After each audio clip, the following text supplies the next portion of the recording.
ओम शांति। आज 15 अगस्त 2023। आज भारत का स्वतंत्रता दिन है और सभी भाई बहनों को स्वतंत्रता दिन की बहुत बहुत हार्दिक शुभकामनाएं। मुबारक। बाबा हम सभी बच्चों को प्रतिदिन मुरली के अंदर यही प्रेरणा देते हैं कि बच्चे, तुम्हें भी अपने आप को स्वतंत्र करना है। इससे एक तो स्वतंत्र करना है हमें बुराइयों से या विकारों से। विकारों से स्वयं को स्वतंत्र करने के लिए अपनी वास्तविकता की पहचान को इमर्ज करना है कि मेरा वास्तविक स्वरूप कौन सा है। ये तो यहाँ द्वापर के बाद हम पराधीन बने, रावण के राज्य में आए और ये बुराइयों ने, कमजोरियों ने हमको घेर लिया और विकारी बनते गए। उस चुंगल में अपने आप को फंसाते गए अज्ञानता के कारण। अज्ञान की रोशनी मिली है तो स्वयं को इस रोशनी से स्वतंत्र करना है, बुराइयों से मुक्त, कमजोरियों से मुक्त और विकारों से मुक्त। दूसरी स्वतंत्रता हमें अपने ही पाप कर्मों से करनी है। 63 जन्म के हमारे अनेक पाप कर्म हुए हैं और उन पाप कर्मों के बंधन में हम बनते गए और उसी कारण से हमारा जीवन आज अनेक विकर्मों से युक्त हो गया और पराधीन हो गए। विकारों के अधीन होने कारण ही अनेक विकर्म बनते गए। तो अब बाबा कहे, बच्चे, तुम ज्ञान का मनन चिंतन करते हुए स्वदर्शन चक्रधारी बनकर अपने आप को श्रेष्ठ कर्म करते हुए उन विकर्मों से भी मुक्त हो। बाबा ने हम बच्चों को कई बार ये युक्ति बताई है कि बच्चे, इस जन्म की जीवन कहानी लिख करके दे दो तो आधा तो माफ हो जाएगा और बाकी आधा जो है वो स्वदर्शन चक्रधारी बनकर उन विकर्मों को समाप्त करना है, अर्थात विकर्माजीत बनना है। तीसरा, स्वतंत्र करना है अपने ही पुराने स्वभाव संस्कारों से। जिन पुराने स्वभाव संस्कारों ने हमें अनेक रूप से अधीन बनाया है। कई बार हम अपने ही स्वभाव संस्कारों से तंग हो जाते हैं, चाहते नहीं हैं, लेकिन उससे अनेक प्रकार के पाप कर्म हो जाते हैं।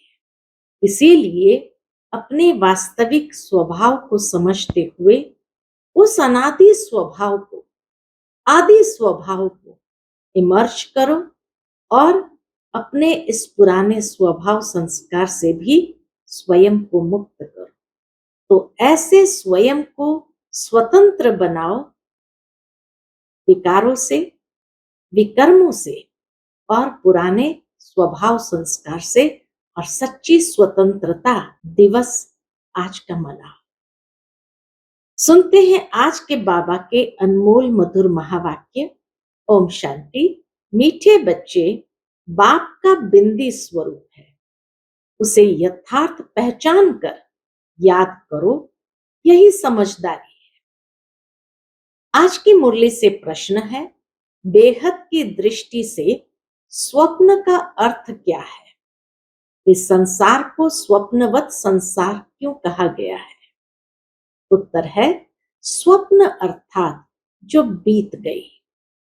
तुम अभी जानते हो हमारा सारा संसार अभी स्वप्नवत है, अर्थात सतयुग से लेकर कलयुग अंत तक सब कुछ बीत चुका है। तुम्हें अभी सेकंड में इस स्वप्नवत संसार की स्मृति आ गई। तुम सृष्टि के आदि मध्य अंत मूल वतन, सूक्ष्म वतन, स्थूल वतन को जानकर मास्टर भगवान बन गए। आज बाबा ने हमें श्रेष्ठ स्वमान दिया, मास्टर भगवान बन गए हो। आज की मुरली से पहले गीत बजा है, कौन आया मेरे मन के द्वारे। ओम शांति। शिव बाबा अपने मीठे मीठे बच्चों सिक्के लदे शालीग्रामों को बैठ समझाते हैं। शालीग्राम ही शिव बाबा के बच्चे ठहरे ना। बच्चे जानते हैं कि हमको वह पढ़ाते हैं जिनको रिंचक भी कोई जानते नहीं है।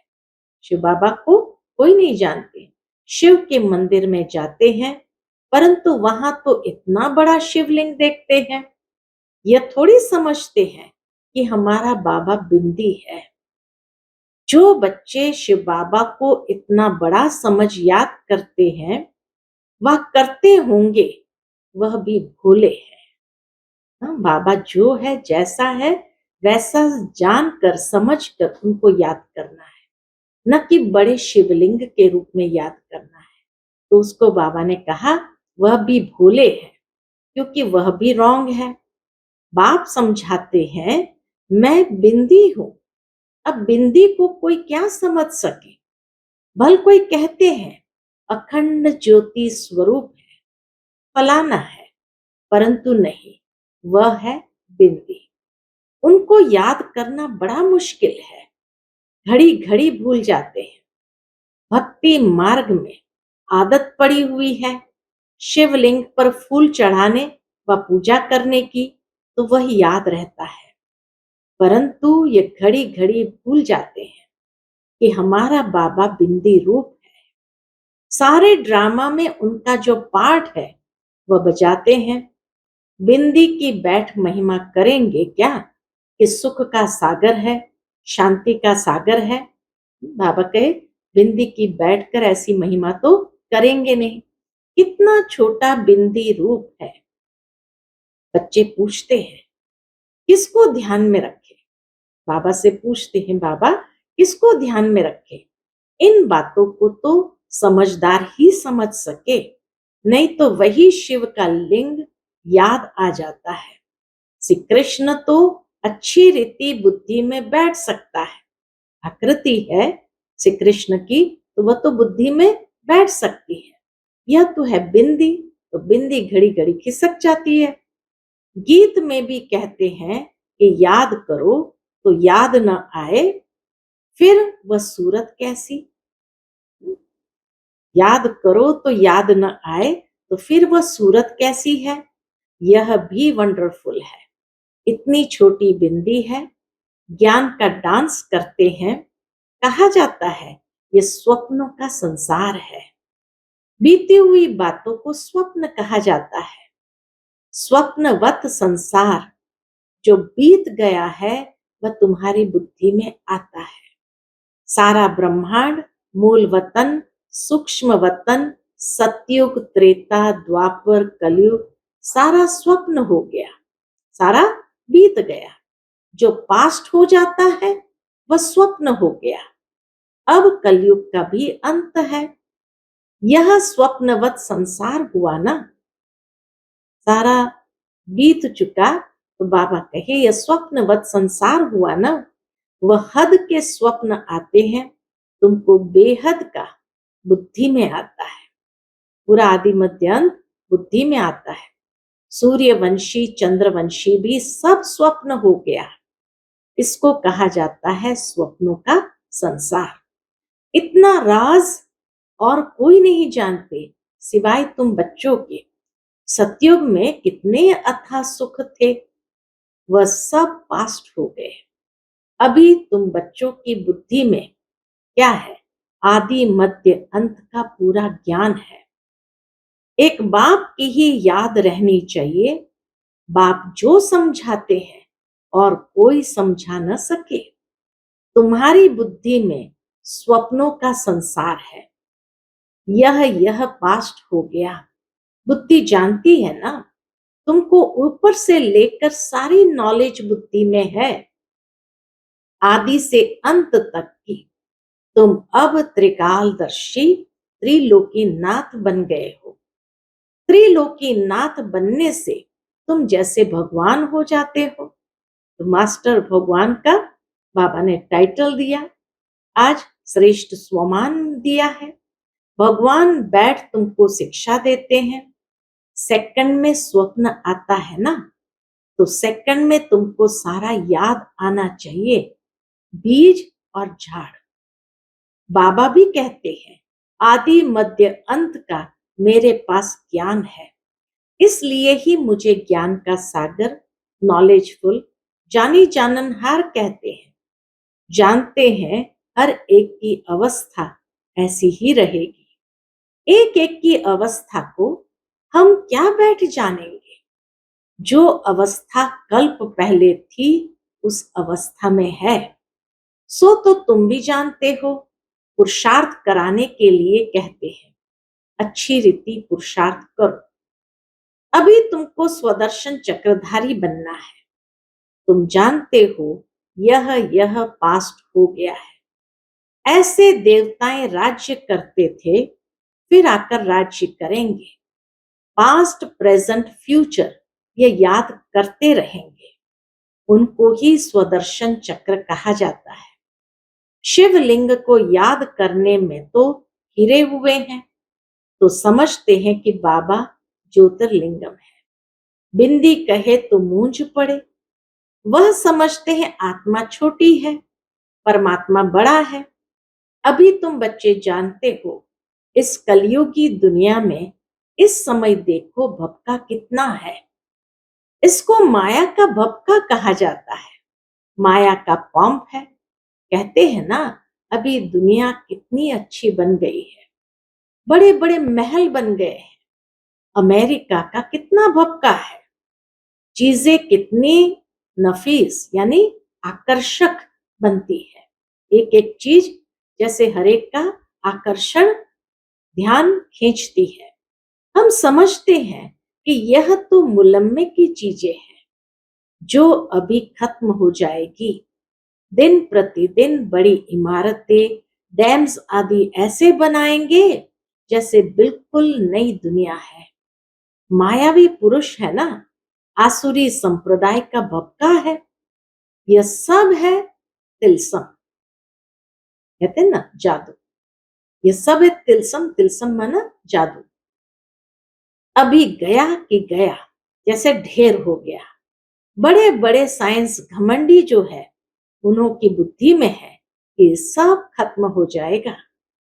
एक दो को कह देते हैं, तुम इंटरफियर न करो, नहीं तो सब खत्म हो जाएंगे। अमेरिका अपने को बलवान समझता है, तो जरूर सेकंड नंबर में भी कोई होगा जो सामना करे। गाया हुआ है, दो बिल्ले लड़ते हैं, यादवों ने अपने कुल का विनाश किया। तो वह दो बिल्ले हुए ना, वही प्रैक्टिकल में हो रहा है। तुम बच्चे जानते हो, आगे भी इस समय तुमने ही नॉलेज ली थी, अब भी ले रहे हो। बाप आकर सारी नॉलेज समझाते हैं। जैसे बाप की बुद्धि में है, वैसे तुम बच्चों की बुद्धि में भी है। शिव कहा जाता है बिंदी को। आत्मा में भी सारा पार्ट है, तुम्हारा है ऑल राउंड पार्ट। सतयुग से लेकर कलयुग तक, सतयुग त्रेता में तुम जब सुख भोगते हो, तो उस समय बाप का कोई पार्ट नहीं। बाप कहते हैं, मेरे से भी तुम्हारा जास्ती पार्ट है। तुम सुख में रहते हो, तो मैं निर्वाण धाम में हूं, मेरा कोई पार्ट ही नहीं। तुमने ऑल राउंड पार्ट बजाया है, तो थके भी तुम होंगे। इसलिए लिखा हुआ है, चरण दबाए। भगवान ने द्रौपदी के चरण दबाए।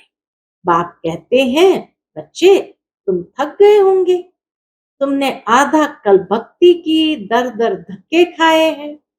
भक्ति मार्ग में भटकते भटकते तुम थक जाते हो। फिर बाप आकर हुजूरा देते हैं, पुजारी से पूज्य बना देते हैं। तुम जानते हो, हम सो पूज्य थे, फिर पुजारी बने हैं। ऐसे नहीं, कि परमात्मा आपे ही पूज्य, आपे ही पुजारी है। नहीं, हम ही बनते हैं। भारत ही अविनाशी खंड गाया जाता है।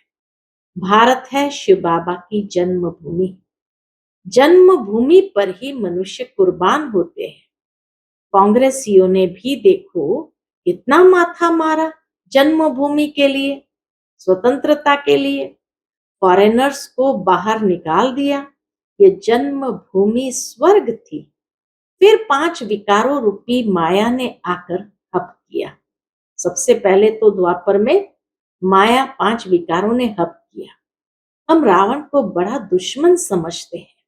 ये कोई भी नहीं समझते कि बड़े से बड़ा दुश्मन माया रावण है, जो हमारी राजाई खा गया है। ये जैसे कि गुप्त चूहे मुआफिक फूंक देता और काटता रहता है, जो किसको पता भी नहीं पड़ रहा है। काटते काटते एकदम देवाला मार दिया है। किसको पता ही नहीं है, हमारा राज्य भाग के छीन लिया है। कोई को पता नहीं कि हमारा दुश्मन कौन है। हम कंगाल कैसे बने? माया बड़ा चूहा है। आधा कल्प खाते खाते भारत को कौड़ी जैसे बना दिया है। माया रावण ने आधा कल्प खाते खाते भारत को एकदम कौड़ी जैसा बना दिया है। बड़ा ही बलवान है। अभी फिर तुम चुपके से उस पर जीत पा रहे हो। तुम जानते हो कि हम कैसे गुप्त रीति राज्य ले लेते हैं। जैसे गुप्त रीति गंवाया है, फिर लेते भी गुप्त रीति में है। बाबा कहे जैसे गुप्त रीति से गंवाया है, फिर लेते भी गुप्त रीति से है। कोई भी नहीं जानते। अभी फिर इस पर जीत पानी है। इतने महीन राज है। इतना सूक्ष्म कर्मों की एक गुह्य गति भी बाबा समझाते और महीन से महीन राज भी समझाते हैं। बाबा की मदद से हम फिर से राज्य भाग्य लेते हैं। कोई हाथ पांव नहीं चलाते हैं। गुप्त रीति से हम अपना बेहद के बाप से वर्षा लेते हैं, जो आधा कल्प रहेगा, सतयुग त्रेता युग तक चलेगा। वह चूहा माया तो आहिस्ते आहिस्ते खाता है और तुम अभी राज्य एक ही बार ले लेते हो। 21 जन्मों के लिए 84 जन्मों का राज भी तुमको समझाया गया है। इतने इतने जन्म लिए हैं। तुम जानते हो, सतयुग में हमारी आयु बहुत बड़ी थी। फिर अपवित्र भोगी बनते हैं तो द्वापर कलयुग में 63 जन्म लेते हैं। ये बाबा बैठ समझाते हैं। कल्प कल्प माया ऐसे राज्य लेती है, फिर हम उनसे लेते हैं। गीत में गाते तो है, कौन देश से आया, कौन देश में है जाना, परंतु समझते नहीं है। तुम तो जानते हो आत्मा किस देश से आई है, क्यों आई है, सारा चक्र बुद्धि में है। सारे ड्रामा में हीरो हीरोइन पार्ट है किसका? शिव बाबा का। हाँ, सारे ड्रामा में हीरो हीरोइन का पार्ट है शिव बाबा का। शिव बाबा के साथ पार्टधारी कौन कौन है? पहले पहले जन्म देते हैं ब्रह्मा विष्णु शंकर को, फिर तुम बच्चों को। तुम बाप के साथ मददगार ठहरे। बाप अपना पार्ट बजाकर अपने धाम चले जाते हैं और तुम मददगार को भी साथ में मुक्ति धाम में ले जाते हैं। तुम मुक्ति धाम जाकर फिर जीवन मुक्ति में चले जाएंगे। कितना अच्छी रीति बुद्धि में रखना चाहिए। तो यह है स्वप्नों का संसार जो बीत गया। तुम जानते हो, क्या जानते हैं कि सतयुग त्रेता में देवी देवताएं रहते थे, अभी नहीं है। गीत का कितना गुह्य राज है।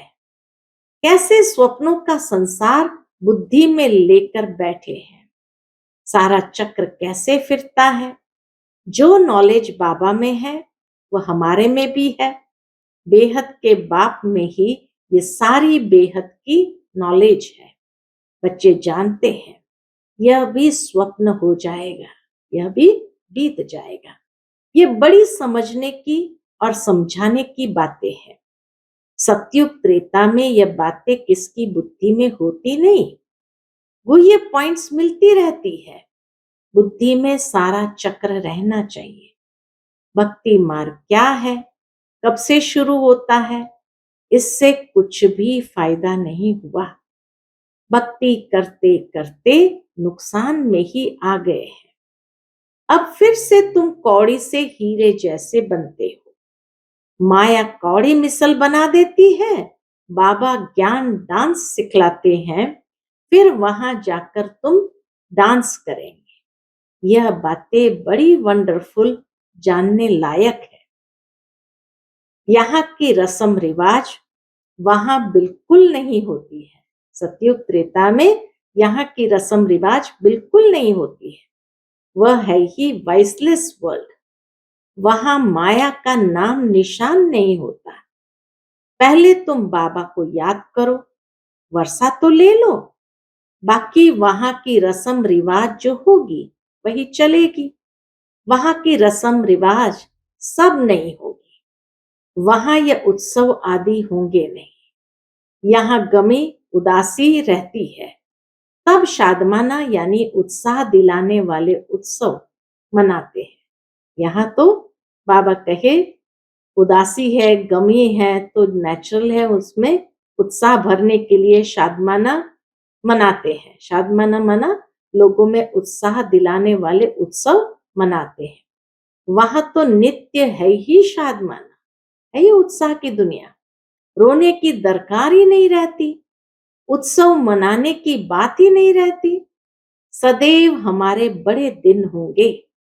वहां शादी भी धूमधाम से होती है, दहेज मिलता है, दास दासियां मिलती है, बाकी त्योहार आदि की दरकार नहीं रहती।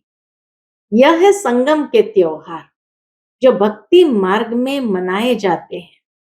वहां तो सदैव खुशियां ही खुशियां है। सतयुग में त्योहार जैसा कोई नहीं। अच्छा, मीठे मीठे सिकिलते बच्चों प्रति माता पिता बाप दादा का याद प्यार और गुड मॉर्निंग। रूहानी बाप की रूहानी बच्चों को नमस्ते। हम सब रूहानी बच्चों की रूहानी माता पिता बाप दादा को याद प्यार, गुड मॉर्निंग और नमस्ते। नमस्ते, शुक्रिया बाबा, शुक्रिया। आज की मुरली से धारणा के लिए मुख्य सार है। पहली पॉइंट, स्वदर्शन चक्र फिराते माया पर गुप्त रीति विजय प्राप्त करने हैं। स्वदर्शन चक्र फिराते माया पर गुप्त रीति विजय प्राप्त करने हैं। बाप समान नॉलेजफुल होकर रहना है। दूसरी पॉइंट, बाप जो है जैसा है उसे यथार्थ बिंदी रूप में जानकर याद करना है। बिंदु बन बिंदु बाप की याद में रहना है, भोला नहीं बनना है। आज का बाप दादा का मधुर वरदान है, बाप के डायरेक्शन प्रमाण सेवा समझ हर कार्य करने वाले सदा अथक और बंधन मुक्त भव।